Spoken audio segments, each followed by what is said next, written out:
Hey everyone, hope you're having a great day. So this is a common question. How many vegetables should you eat throughout the day? I think it depends on the individual, right? I know this is sort of an individualized approach that you can take. Like for myself, for example, I used to have a big salad in the middle of the day, and I just found that I crashed a bit from it. Even though obviously salads are not refined carbs, they're good carbs, and it takes your body a good amount of time to break them down, so they're not going to cause an insulin spike. But either way, I felt like I was crashing a bit in the middle of the day if I would have a lot of my veggies or carbs per se in the middle of the day.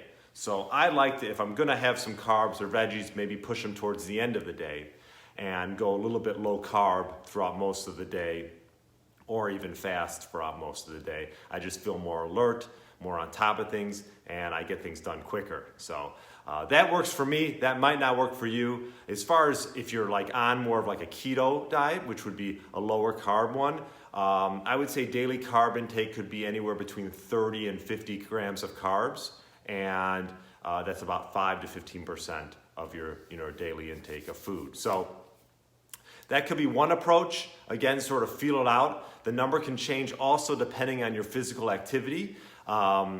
If you're a little bit on more active days, I tend to do a higher carb refeed.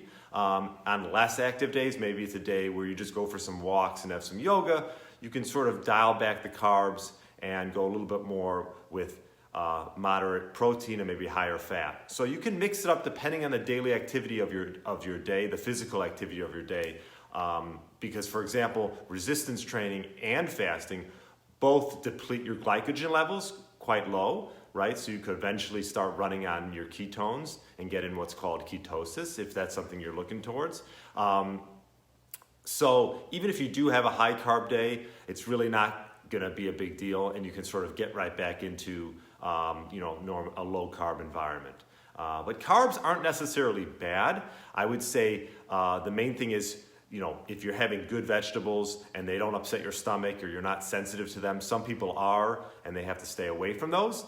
For those type of people, you might want to look at more of a carnivore, perhaps carnivore-ish, maybe a little bit having nose to tail, grass-fed animals.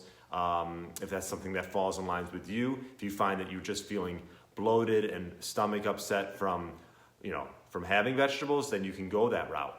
But for the most part, at least for me, I like to mix it up, have a little vegetables from time to time. I don't have a huge salad like I used to.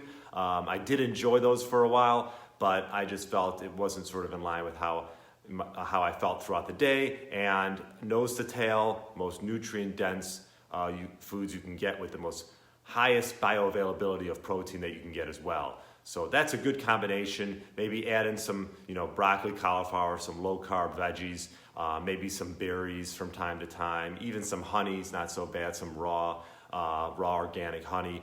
But for the most part, you want to just find what works for you. I like to sort of have my carbs if I'm going to have them on the back end of my day or even after a hard workout. That's what I like to do. So feel it out. If you want to go low carb, give it a try, but mix it in depending on how your physical activity is throughout the day. So anyways, hope you like this video. Feel free to share it with anyone that you might get some benefit out of it, and hope you're having a great day, and stay healthy.